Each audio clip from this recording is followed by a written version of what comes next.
ZYH 754, 870 kHz, AM. Rádio Universitária, Goiânia. Emissora da UFG.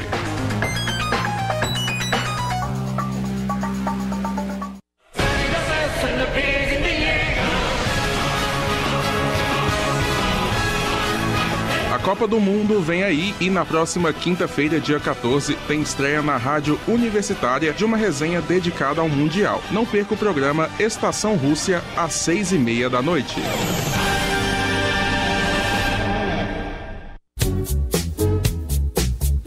Começa agora o Jornal das 6. Independência e credibilidade desde 1980.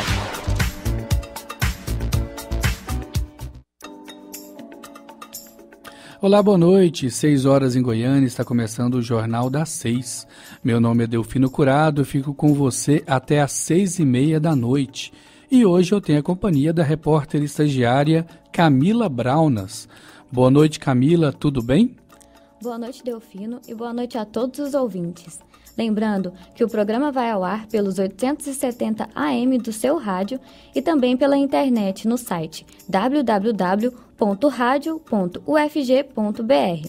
E você pode nos acompanhar também pela página da Rádio Universitária no Facebook e pelo aplicativo Minha UFG. Fique ligado!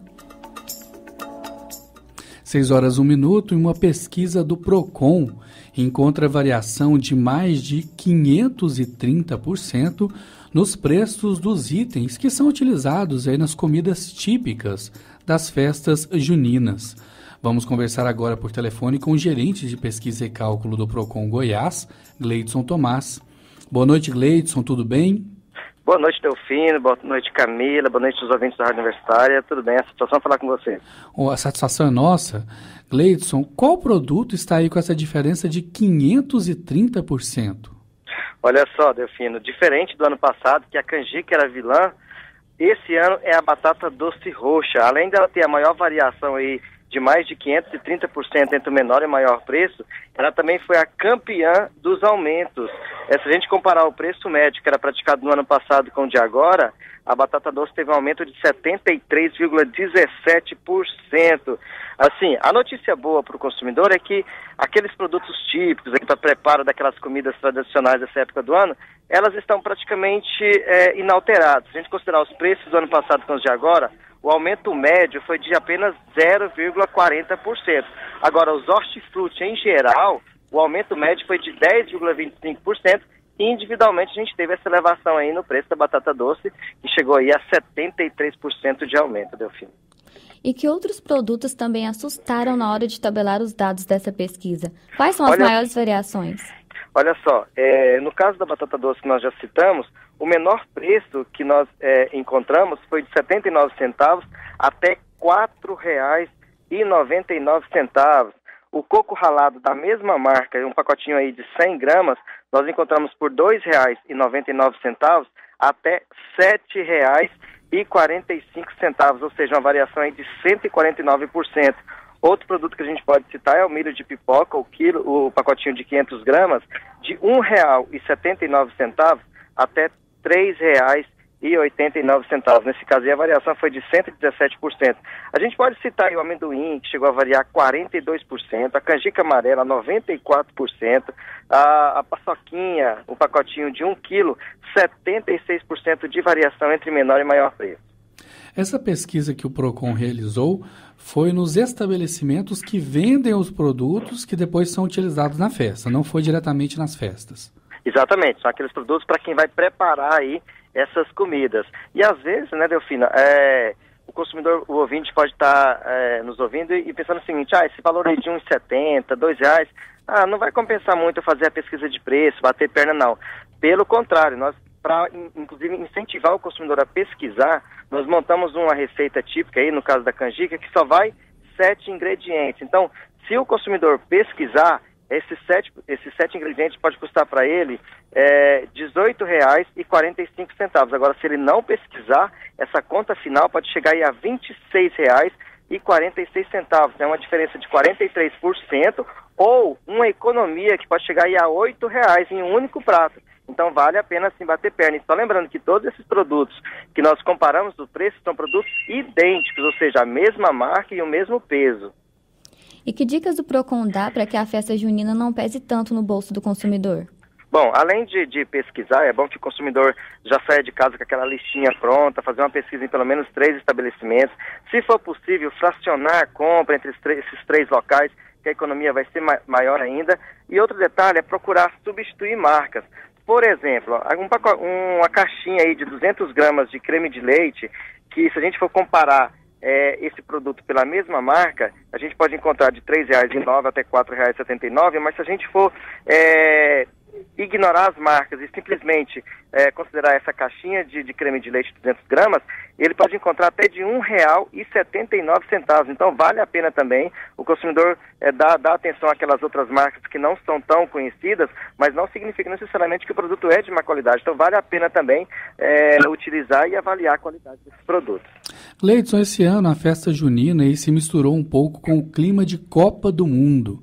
E tem muito item aí pesquisado por vocês que, além de ser utilizado em festas juninas, também é utilizado aí como tira-gosto nos dias dos jogos. Pipoca, salaminho, é isso mesmo?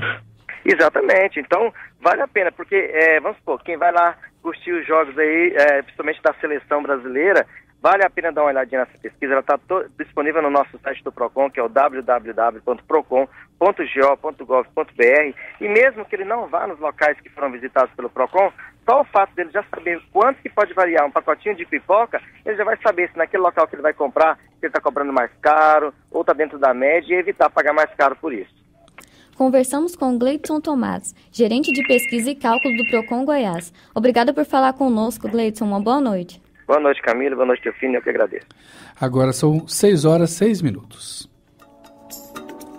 A Universidade Estadual de Goiás, UEG, lança agora o programa UEG em Rede. O evento de lançamento começou às 5 da tarde no Centro de Convenções de Anápolis, com a presença do governador José Eliton, do reitor da UEG, Haroldo Heimer, e dos diretores dos campos da UEG, além de prefeitos das cidades envolvidas no projeto. O programa UEG em Rede vai oferecer mais de 11 mil vagas em cursos de graduação e pós-graduação, em projetos de pesquisa, projetos de extensão e eventos acadêmicos. De acordo com a assessoria do governador de Goiás, ou melhor, assessoria do governo de Goiás, o programa é uma estratégia que permite ou que pretende universalizar o acesso à educação superior pública, gratuita e de qualidade em todos os municípios de Goiás.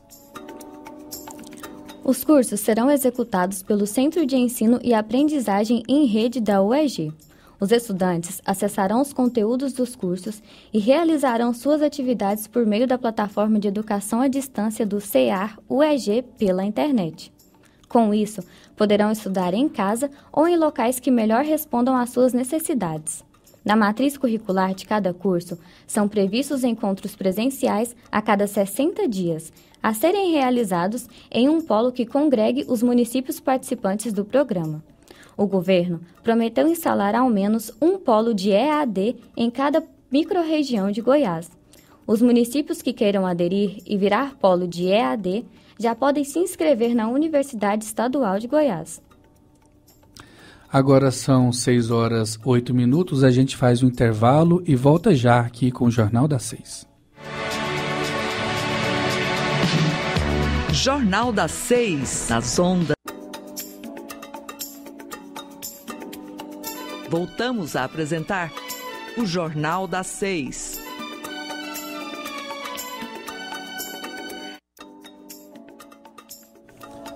Faltando poucos dias para a estreia da seleção brasileira nos gramados, a Copa do Mundo começa a despertar o interesse aí dos brasileiros. O primeiro jogo do Brasil será nesse domingo, dia 17, às 3 horas da tarde, contra a Suíça. E as opções aí disponíveis para assistir a seleção brasileira em campo são muitas. Tem quem prefira curtir em casa com a família, já outros preferem sair e assistir o jogo num barzinho com amigos, outros querem fazer um churrasco. E essa empolgação começa a mexer também com a economia do país. Uma pesquisa divulgada pelo Serviço de Proteção ao Crédito, SPC Brasil, em parceria com a Confederação Nacional de Dirigentes Lojistas, CNDL, revela as expectativas para os próximos dias de Copa. Falaremos agora com a gerente de negócios da CDL, Câmara de Dirigentes Lojistas, Diná Marta Correia, sobre o movimento que a economia brasileira vai ter neste ano de Copa. Boa noite, Diná, tudo bem? Boa noite, ouvinte.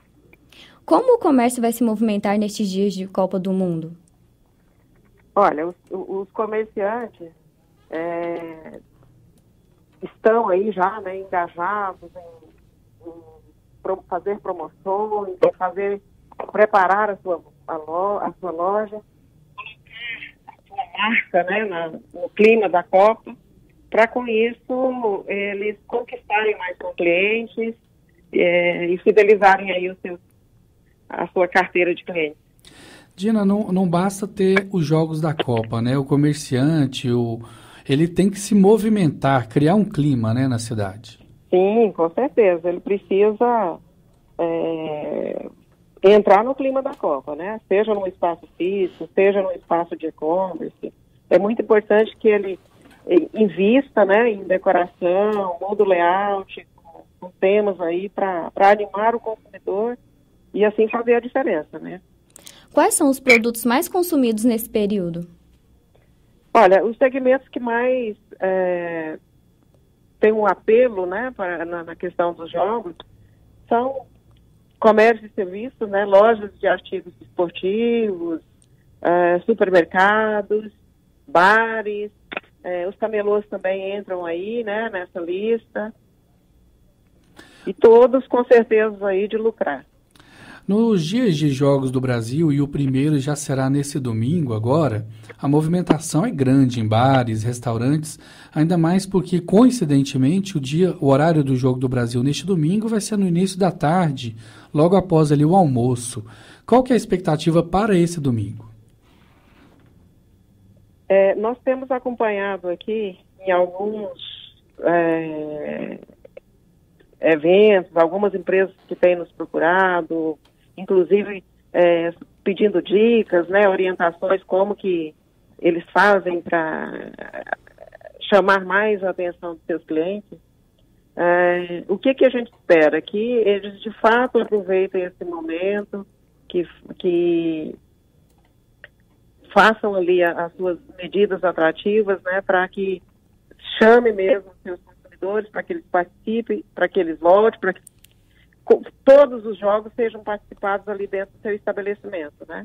E a nossa torcida também é para que o Brasil chegue, né, nas finais dos jogos aí, para que de fato essa expectativa se concretize, né? Nós temos aí uma expectativa de movimentar aí na economia cerca de 20 bilhões. Então, é um dinheiro importante para o Brasil nesse momento e tudo isso vai valer a pena mesmo, vai se concretizar se o Brasil chegar aí às finais, né? E mesmo em período curto de dinheiro, o Brasil não deixa de se empolgar com a seleção, né? Qual é a dica para se divertir gastando pouco? Olha, é muito fácil divertir gastando pouco, né? Inclusive em casa, né? Vai no supermercado, compra os seus insumos e faz churrasco com os amigos em casa, vai dar animação total. Vale lembrar aí que as entidades patronais da indústria e do comércio acertaram com a Superintendência Regional do Trabalho que cada empresário vai decidir aí se abrirá ou não as portas durante os Jogos do Brasil. Afinal, vai ter jogos aí durante a semana também, né? Com certeza. Nós conversamos com Diná Marta Correia, gerente de negócios da CDL, Câmara de Dirigentes Lojistas. Obrigado por falar conosco, uma boa noite e bons jogos aí para você também, Diná. Com certeza. E que venha o Hexa. E que venha o Hexa, tomara. Muito obrigada. Obrigado a você. Agora são 6h15. E 9 lojas do Magazine Luiza serão inauguradas aqui em Goiás. Amanhã, sexta-feira, dia 15. São 4 lojas em Goiânia, 2 em Anápolis, 2 em Aparecida de Goiânia e 1 em Jataí. Durante reunião realizada no Palácio Pedro Ludovico Teixeira com o governo estadual, a fundadora da empresa, Luísa Trajano, informou que os investimentos em Goiás serão de aproximadamente 90 milhões de reais, gerando cerca de 900 empregos. De acordo com a empresária, além da inauguração das lojas aqui nas cidades goianas, será inaugurado um centro de distribuição em Hidrolândia, com 10 mil metros quadrados, para atender todas as unidades de Goiânia, de Goiás e do Distrito Federal. A Copa do Mundo começou oficialmente hoje, dia 14 de junho, na Rússia, e muitas empresas estão adaptando seu horário de funcionamento nos dias de jogos do Brasil. Segundo a Federação Brasileira de Bancos, FEBRABAN, os bancos estarão funcionando normalmente. Porém, em dias de jogos da seleção brasileira, quando as partidas forem às 9 horas da manhã, o atendimento será das 13 às 17 horas. Em dias de jogos às 11 horas, o atendimento será das 8h30 às 10h30 e das 14 às 18 horas. Já em jogos às 15 horas, o atendimento acontecerá das 9 às 13 horas. Agora são 6h17, a gente faz um intervalo e volta já. Ouça o Jornal das 6 também pela internet, no site da Rádio Universitária ou pelo aplicativo Minha UFG. Fatos e canções, casos e curiosidades da música brasileira e estrangeira. Todos os dias, de segunda a sexta, das 9 às 11 da manhã, aqui na Rádio Universitária. Fatos e canções, casos e curiosidades da música brasileira e estrangeira. Todos os dias, de segunda a sexta, das 9 às 11 da manhã, aqui na Rádio Universitária.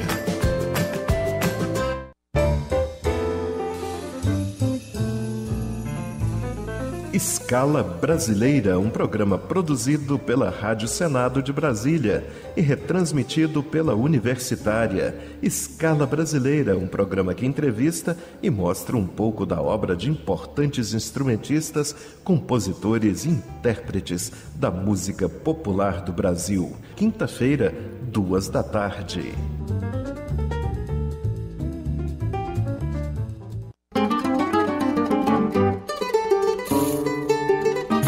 Na Universitária tem Sintonia do Samba. Todos os sábados ao meio-dia, aqui na Universitária, a rádio da UFG.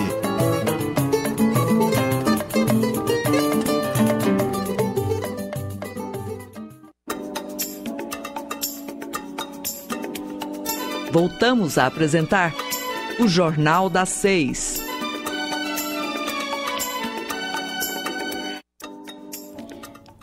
Sair de uma crise pode não ser fácil, mas uma boa comunicação interna e externa pode salvar uma empresa.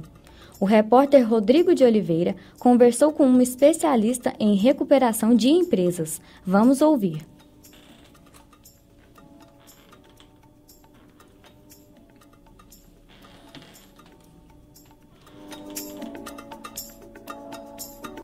Em momentos de crise, é muito importante que empresas saibam se comunicar publicamente no momento e na hora correta. Sobre esse assunto, vamos conversar agora por telefone com o especialista em recuperação de empresas, Flávio Ítavo. Boa noite, Flávio, tudo bem? Boa noite, Rodrigo, tudo bem? Flávio, em toda crise, seja ela interna ou externa, a empresa precisa se posicionar, né? Isso, olha, hoje em dia, com os meios de comunicação que são prioritários hoje a internet já substitui muito os meios mais tradicionais de comunicação, não é possível mais você deixar uma crise escondida do público-alvo. Mais cedo ou mais tarde o público vai ficar sabendo. Então, antigamente existia uma técnica de comunicação que era de comunicar ou não comunicar muito pouco ou não comunicar. Hoje isso não dá mais certo, hoje isso não funciona mais.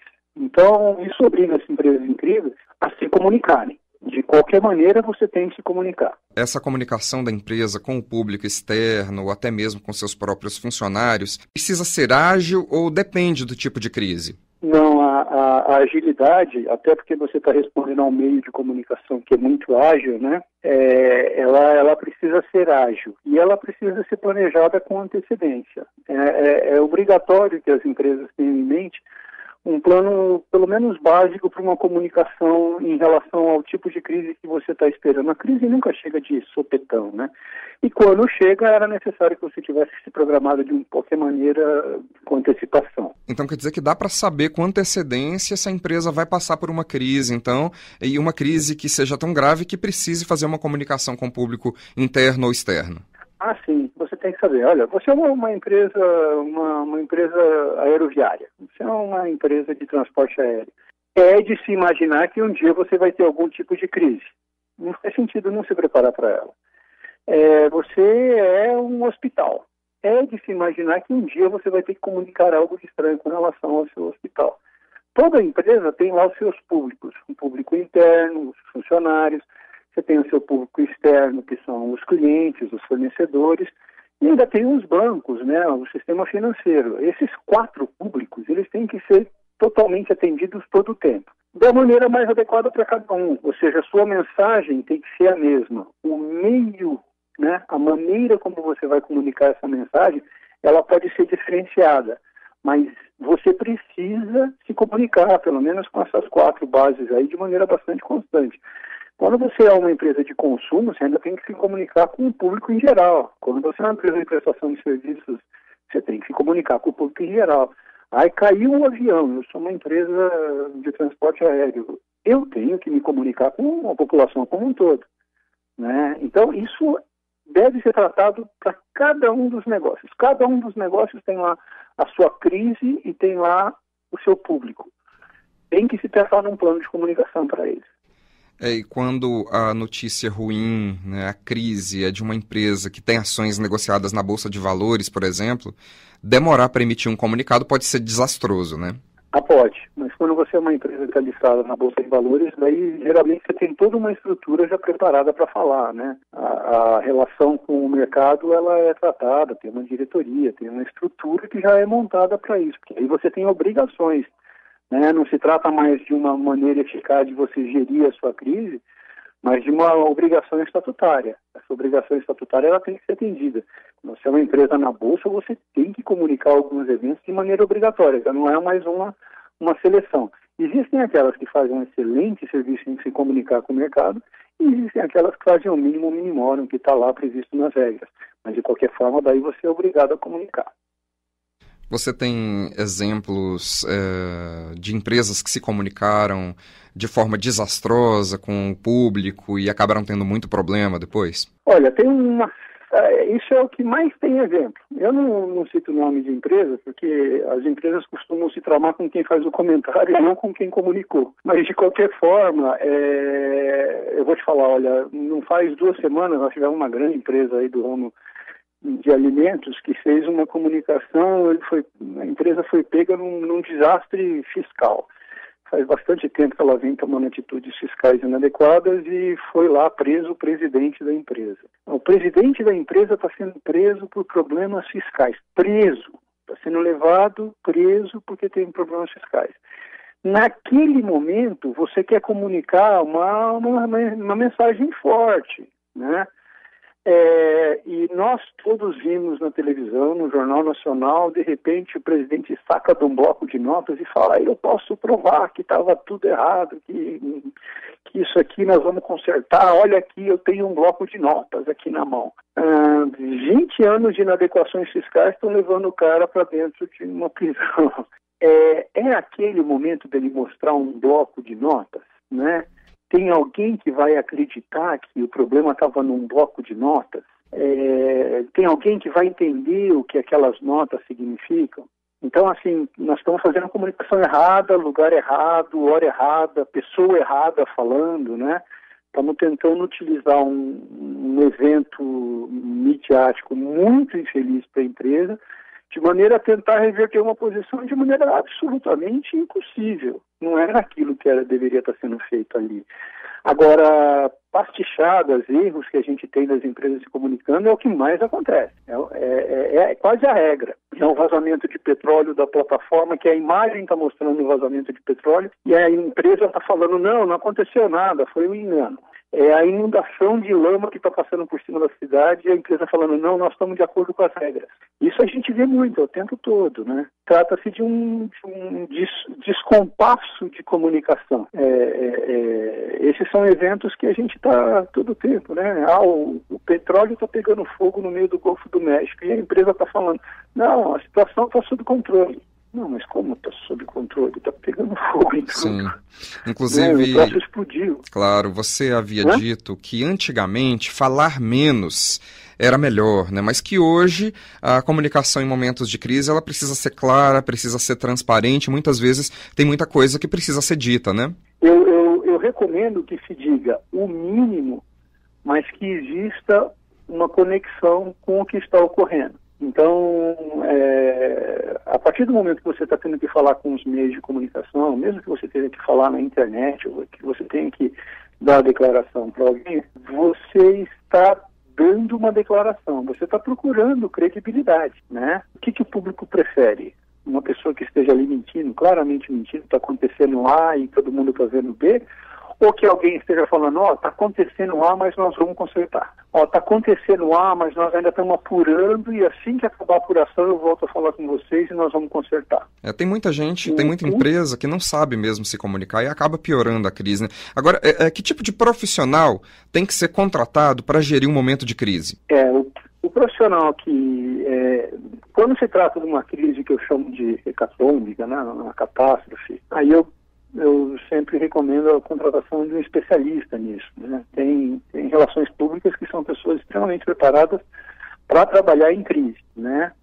Empresas em dificuldade, eu, por exemplo, tive que aprender a me comunicar em momentos de crise por conta de só trabalhar em empresas em crise, empresas que estão sendo submetidas a uma recuperação, a um turnaround, né? Então, quando nós estamos nessa situação, o turnaround muitas vezes substitui porque ele já está acostumado a fazer aquele papel de lá, mas quando a crise é muito grave e vai ter um impacto significativo no negócio, eu recomendo a contratação de um relações públicas. As relações públicas, ele sabe como tratar e ele sabe que público vai ser atingido, né? Como atingir cada um dos públicos. Seu currículo tem aqui empresas que não parece que passaram por crises recentemente, não. Eu estou olhando aqui que você já foi executivo da Danone, da Warner Lambert, da Bunge Alimentos, que são empresas gigantescas e que pelo menos eu não tenho memória recente de nenhuma crise envolvendo nenhum desses nomes.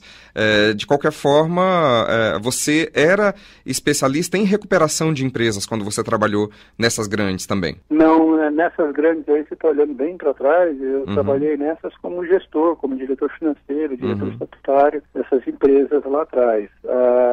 As empresas que a gente trabalha em turnaround, a gente não divulga, nem todas gostam que se divulgue o nome. Certo. Né? Uma empresa que passa por um turnaround e sobrevive, graças a Deus, com os que eu trabalho, ela dá continuidade no negócio delas, ela segue a vida delas. Ninguém gosta de contar para todo mundo, tive na UTI, quase morri e me recuperei. Você não acrescentou essas empresas em crise aqui no seu currículo que você enviou para mim. Tá certo.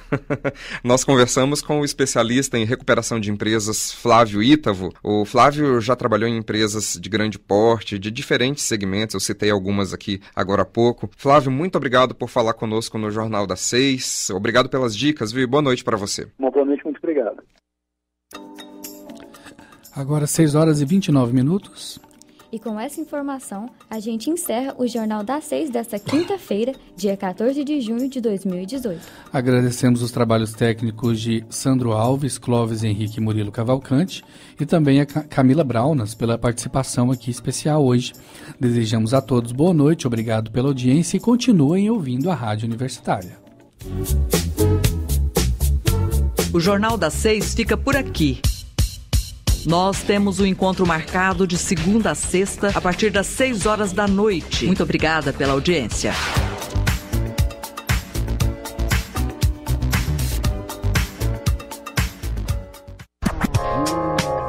Universitária Goiânia, 870 AM. Música, informação e diversidade cultural. Emissora da UFG.